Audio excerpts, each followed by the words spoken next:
Comenzamos una nueva edición de Café Financiero con toda la información necesaria para cuidar tu dinero. Hoy vamos a brindar información para el creciente número de ciclistas que vienen circulando por las calles. ¿Cuál es la oferta que existe en nuestro mercado para asegurar este tipo de vehículos? Vamos a repasar también lo sucedido en los mercados de capitales y en el último bloque vamos a analizar los hechos más destacados en materia económica de los últimos días con la presencia de Jorge Todesca. Quédate con nosotros. Tras el siguiente intervalo vamos a regresar con todos estos temas y vamos a responder a todas tus consultas.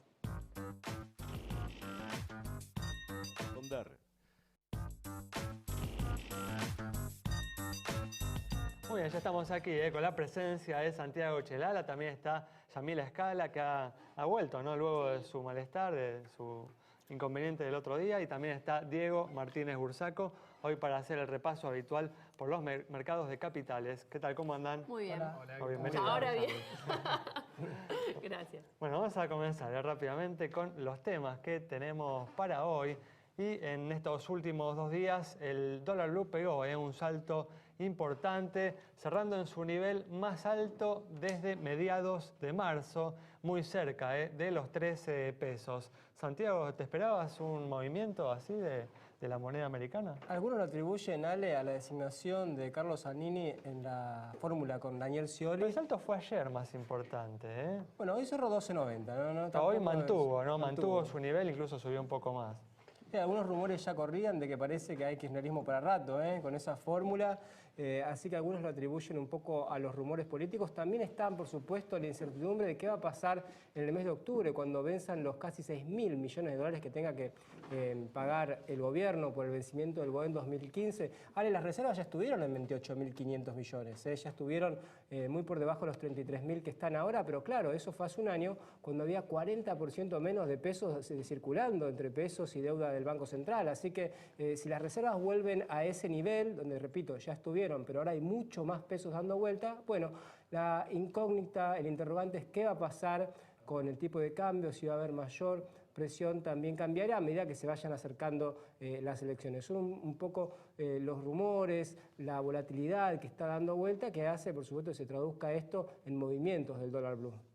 Veníamos, ¿no?, diciendo que uno tiene la expectativa de que a medida, tal cual como decís, ¿no?, que se vayan acercando las elecciones, los inversores, ¿no?, que hoy están por ahí, muchos inversores que hoy están colocados en pesos, aprovechando, ¿no?, la diferencia de rentabilidad que han ofrecido en los últimos meses, ¿no?, los plazos fijos con una tasa cercana, ¿no?, al 25% frente a un dólar que se mantuvo quieto desde noviembre, diciembre del año pasado, en algún momento, justamente frente a la incertidumbre política, frente a la expectativa de que el próximo gobierno realice, ¿no?, una devaluación importante del peso. Es de esperar, ¿no?, que en los próximos meses haya un movimiento, ¿no?, de aquellos que están en pesos hacia el dólar y genere presiones sobre el precio de la moneda, por lo menos en el mercado informal. Veremos también cómo actúa el gobierno, ¿no?, frente a esas presiones cambiarias. Sí, Ale, y también recordemos que hace muy pocos días hubo allanamientos en la City, hubo algunos movimientos importantes ahí por el microcentro porteño que también encendieron las luces. Esto está en el ADN de este gobierno, ¿no? Así que eso no sorprende en absoluto, ¿no? En cuanto hay un movimiento mínimo, manda a los inspectores, ¿no?, manda a los oficiales del Banco Central a buscar reprimir ese mercado, ¿no? Y esta semana se reunió también el ministro de Economía, Axel Kicillof, el presidente del Banco Nación, Forlón, con los principales banqueros para ver cómo están justamente moviendo los capitales para que no haya ningún tipo de corrida cambiaria imprevista cerca de las elecciones. Vamos a seguir hablando con Jorge Todesca en el último bloque sobre este tema, pero vamos a cambiar el tono, vamos a brindar información para este creciente número de ciclistas que vienen circulando por las calles de nuestro país. ¿Cuál es la oferta de seguros que tienen a su disposición para asegurar su bicicleta?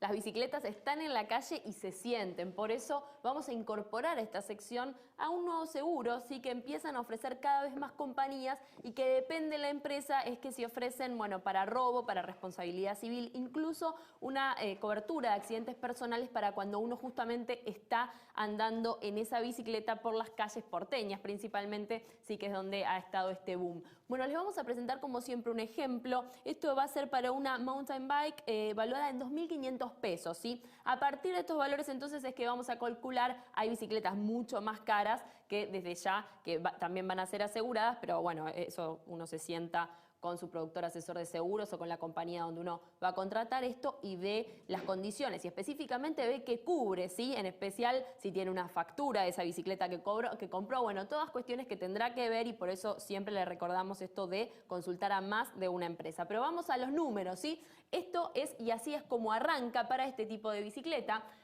Seguro Bici Prudencia 1 está en unos 26 pesos, en 30 ya una cobertura más completa, esto es robo, responsabilidad civil, si le sumamos destrucción total, Integrity 35, la caja 1,39, ¿sí? También acá solo robo en algunos casos, después suma asistencia si uno tiene algún problema, Industrial 42, Zurich 45, Blister Pack de Alien 63, la caja 2, 87 pesos, ¿sí? Este es el costo desde ya mensual que uno tendrá que afrontar. Hay diferencia y hay mucha diferencia también en las coberturas. Estamos hablando de responsabilidad civil de unos 20.000 pesos, en algunos casos en otros 50.000. Así que consulte, pero su bicicleta puede ser asegurada y está bueno que así sea. Y además por un costo bastante accesible, como acabamos de ver. Y hablamos justamente hace unos instantes de la designación, ¿no?, de Carlos Giannini como el candidato a vicepresidente de Daniel Scioli y cómo eso se sintió en el mercado cambiario, pero también se sintió en el mercado de capitales local y también en los papeles no argentinos que se cotizan en los mercados internacionales. ¿Es así, Diego? Sí, Alejandro, efectivamente el mercado sintió y con bastante impacto esta designación política, sobre todo por el lado de las acciones, ¿sí? Que como vos bien decís, en Wall Street retrocedieron en torno al 5 o 6% los ADRs argentinos y eso fue replicado en la bolsa local. A ver, hablábamos detrás de cámara si esto era una medida sorpresiva. Directamente a mí realmente no me sorprende esta designación porque sabíamos que íbamos a tener un vicepresidente a ultranza kirchnerista y quizás el mercado sobrereaccionó. Vamos a ir viendo cómo se acomoda la situación en las próximas jornadas y así seguramente se darán oportunidades para el pequeño inversor, así que estén atentos porque la liquidez que hay hoy en el mercado es importante y los fundamentos quizás de muchas compañías no reflejan hoy las valuaciones actuales. Entonces creo que ante esta incertidumbre política, mi consejo es no tocar el portafolio demasiado en estos días porque uno puede cometer errores y muy graves y quizás cuando pase la tempestad ver cuáles son los fundamentos que hay detrás de los activos para intentar hacer buenos negocios. Clarísimo. Bueno, cerramos entonces con este comentario de Diego. Nos vamos a un corte. Quédate ahí con nosotros, en instantes estamos de regreso.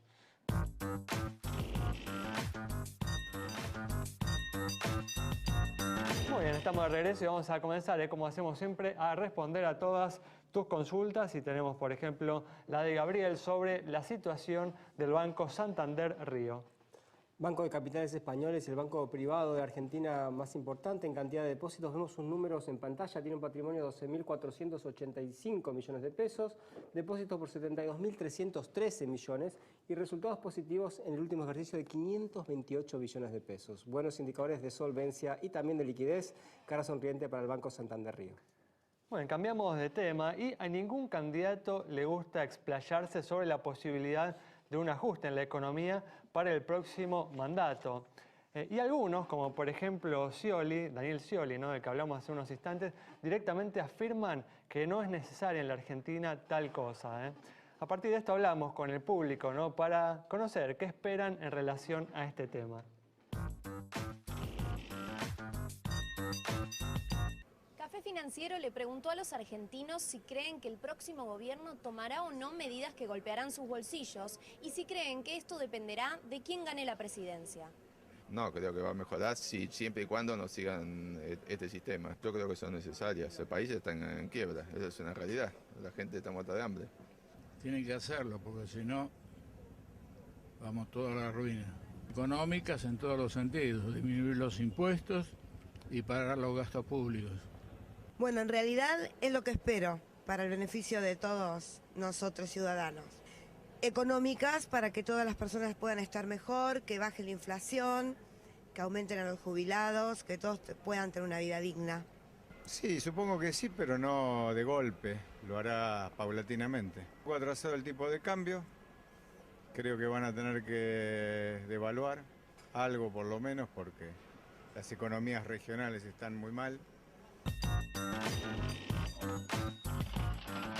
Bueno, mucha gente ahí coincide, ¿no? Realmente si el próximo gobierno quiere lograr que la economía vuelva a crecer, ¿no? Tras el estancamiento que viene habiendo en estos últimos 4 años, algún tipo de ajuste se va a requerir.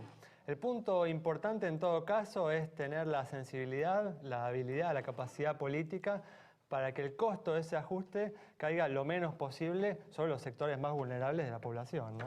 Sí, la discusión, como a veces decíamos, es justamente lo mencionaba un televidente, es si hacerlo de forma paulatina, es decir, gradualmente o en forma de shock. Lo más probable es que sea una mezcla, que haya algunas variables que ajusten un poco más rápido, que den saltos, digamos, y que otras variables, bueno, se puedan manejar y entonces el impacto no se sienta tanto entre la gente.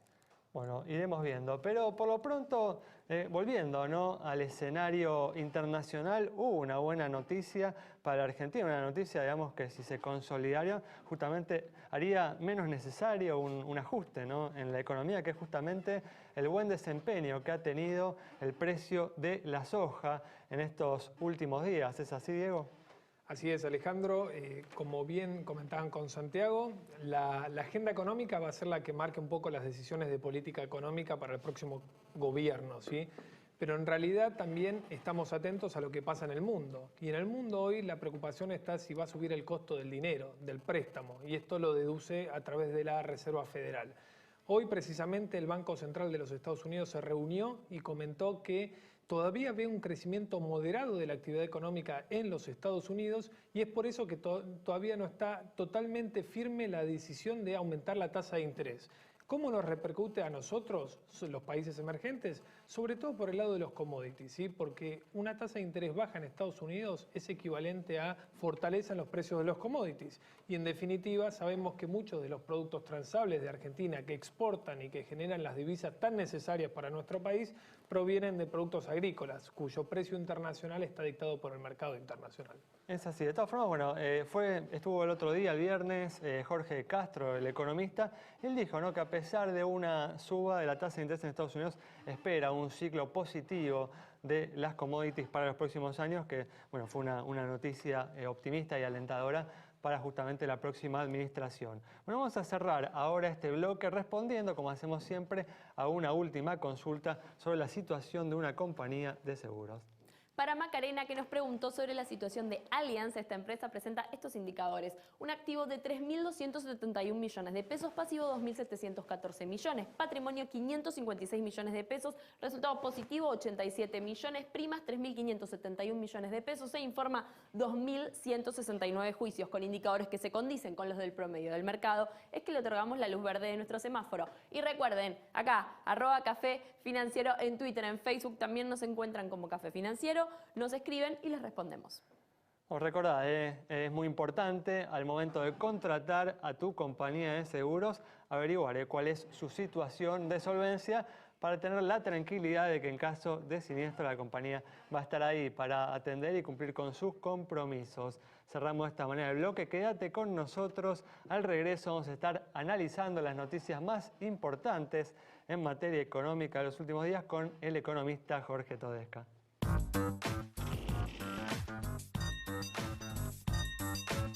Bueno, ya estamos aquí con la presencia del economista Jorge Todesca para analizar los hechos más destacados en materia económica de los últimos días. ¿Qué tal, Jorge? ¿Cómo andás? Muy bien, gracias por la invitación. Bueno, gracias a vos por estar una vez más aquí. Bueno, una semana en la que, como hablábamos en el primer bloque, bueno, unos últimos días, ¿no? Justamente entre ayer y hoy, el dólar blue pegó un salto bastante significativo, alcanzando su nivel más alto desde mediados de marzo, ¿no? Cerca de los 13 pesos. ¿Crees, Jorge, que el dólar blue está volviendo a las andadas o es un desajuste momentáneo que se controlará fácilmente? Bueno, estamos en un escenario de fragilidad que el gobierno viene manejando bien, pero que no deja de ser frágil. Sí. Por lo tanto, cuando aparece algún hecho conmocionante y la designación de Zanini como compañero de fórmula de Scioli lo es, ¿no? Lo atribuís a eso, ¿no? Porque en realidad el salto más importante fue en el día de ayer. Sí, sí. Y la designación fue, por ahí había algún rumor, ¿no? Que se escuchó ayer y... Sí, bueno, recordemos que el Banco Central, ya creo que vi hace un par de días, que viene interviniendo en las cuevas y demás, de manera que efectivamente esa tensión ya existía. Ya se había percibido. Luego, estructuralmente, como hemos comentado muchas veces, hay más demanda que oferta de dólares. Ahora, el gobierno ha conseguido fortalecer la oferta con unos 8.000 millones de dólares, números más, números menos, del Banco de China, de bonos que colocó y demás.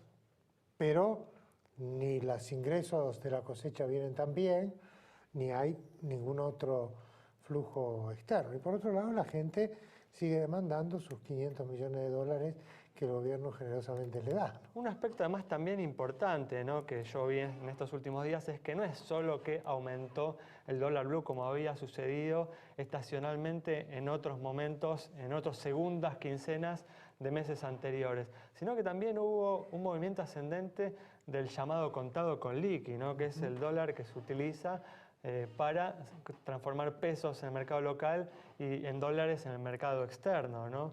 ¿Vos tenés alguna lectura de eso? No, yo tengo, creo, una lectura parecida a la que escuché de ustedes hace unos minutos, ¿no? Se va acercando el momento electoral, hay tensión preelectoral, hay gente que busca asegurarse, cada uno elige la forma de asegurarse y el dólar es una muy tradicional en estas situaciones, así que no sabemos cómo va a terminar reaccionando el mercado, ¿no es cierto?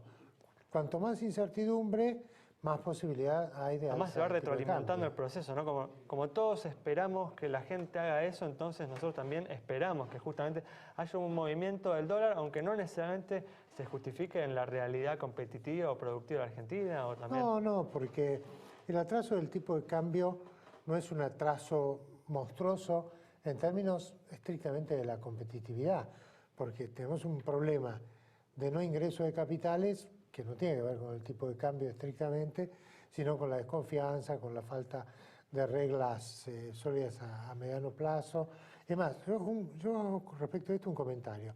Técnicamente, en 2002, el 1.40 era la corrección que técnicamente hacía falta. Cual. Y se llevó hasta 4 pesos. Y ¿no? se llevó hasta 4 pesos porque había poca reserva, porque había una cantidad de factores ni comparables, ¿no? Para dejarlo claro. No, ni comparables. Ahora, hoy uno no podría decir que hay un 40% de atraso cambiario. Definitivamente. Hay definitivamente mucho menos que eso, medido de la manera que uno quiera medirlo. Hay sectores, como el sector agropecuario, que están sufriendo, pero también por la baja de los precios de sus productos, ¿no? Tal cual, sí. Esta semana, Jorge, se cumplió un año del fallo de la Corte Suprema de Estados Unidos y bueno, hubo algunas novedades con respecto a la negociación con los famosos Me Too, ¿no? Parece que sumaron otros 5.000 o 6.000 millones de dólares. ¿Cómo pensás que va a seguir esta negociación o este conflicto con los fondos buitre? Bueno, yo creo, desde el punto de vista del análisis desde la Argentina, nosotros tenemos que contar con que hay que arreglar todo lo pendiente, hayan tenido un fallo favorable, estén poniéndose en la cola, se hayan puesto en la cola, hay que arreglarlo todo.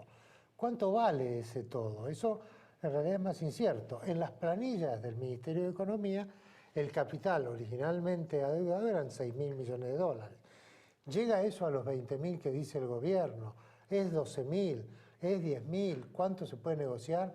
Bueno, esa es una incógnita. Además, hasta lo conveniente es negociar con todos, ¿no? Porque no vamos a resolver el tema de los fondos buitres, vamos a seguir quedando en default, dando lugar a que sigamos pagando una tasa más elevada. Sí, absolutamente. Y finalmente la Argentina no vuelve plenamente a los mercados. Hay que tomar el problema como un todo, sean Griesa 1, sean Griesa 2 o sean extra Griesa. Claro, tal cual.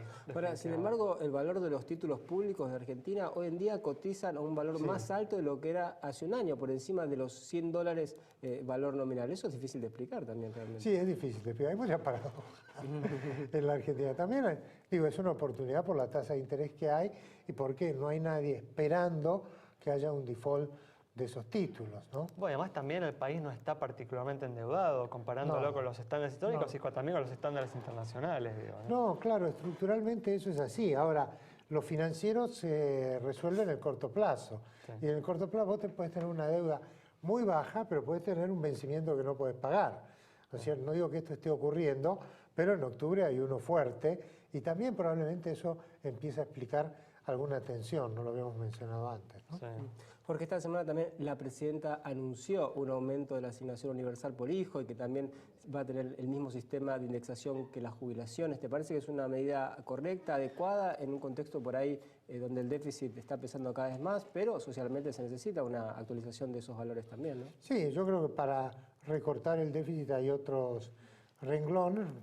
Respecto de esto, creo que socialmente, como vos decís, no es algo que admita mucha controversia. Lo que yo creo que sí admite controversia es que hay que pensar esto como escalas intermedias hacia salidas laborales, salario familiar digno, etcétera, etcétera, ¿no? ¿Estás de acuerdo con este aspecto, no? Porque acá el gobierno se puso muy firme para lograr aumentos de los salarios de los trabajadores que no superaran el 27-28%, y sin embargo aumentó un 30% las asignaciones familiares o la asignación universal por hijo. ¿No hay como una diferencia de criterio que no es del todo justificable?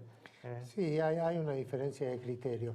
Ahora, cuando uno hace la cuenta, y nosotros justamente acabamos de terminar un ejercicio de este tipo, y sumamos los aumentos que habrá por las convenciones colectivas que van ya desarrollándose, más o menos un 16% de aumento de jubilaciones y pensiones a partir de septiembre.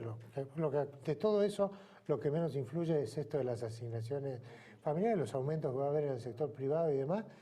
Va a haber un impulso de la demanda por el lado de mayores ingresos muy importante y que va a ir creciendo en este segundo semestre del año a medida que se vayan resolviendo todos esos aumentos que son producto de distintas negociaciones. Y eso va a meter presión sobre las reservas, ¿no? Porque las reservas aún en este momento, ¿no? Con los ingresos más altos por la cosecha, ¿no? Por la venta de la cosecha, y todavía justamente no se han realizado estos aumentos salariales, están estabilizadas las reservas. O sea, uno esperaría que empiecen a caer en esta segunda parte del año, ¿no? Claro, y no crecen como producto de, entre comillas, las fuerzas del mercado, sino el gobierno haciendo fuerza para conseguir colocar un bono u otro, ¿no?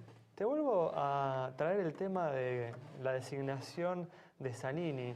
¿Modifica tus expectativas de cara al próximo gobierno justamente esta designación?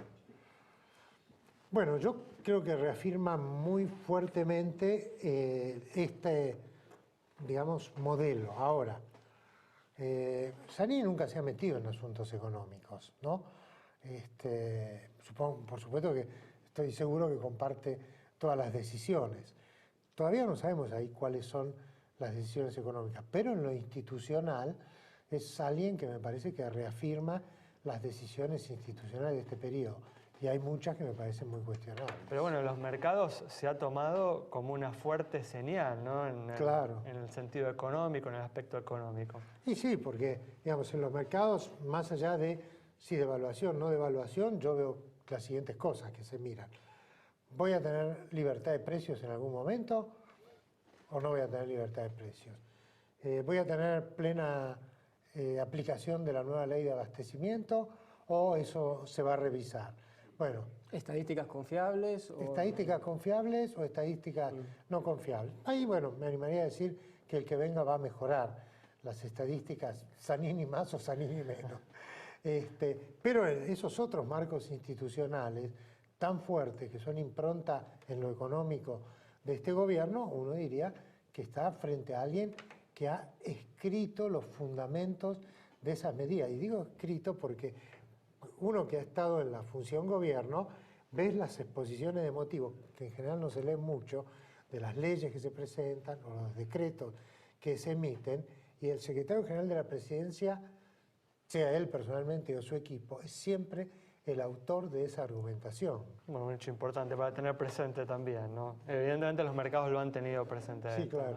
Bueno, muchas gracias, Jorge, por haber estado con nosotros. Nos vamos entonces con las opiniones de Jorge Todesca sobre los hechos más destacados en materia económica de los últimos días y también, ¿no?, intentando anticipar lo que puede suceder en la próxima administración. Nos reencontramos el próximo viernes a las 20 horas aquí en Metro.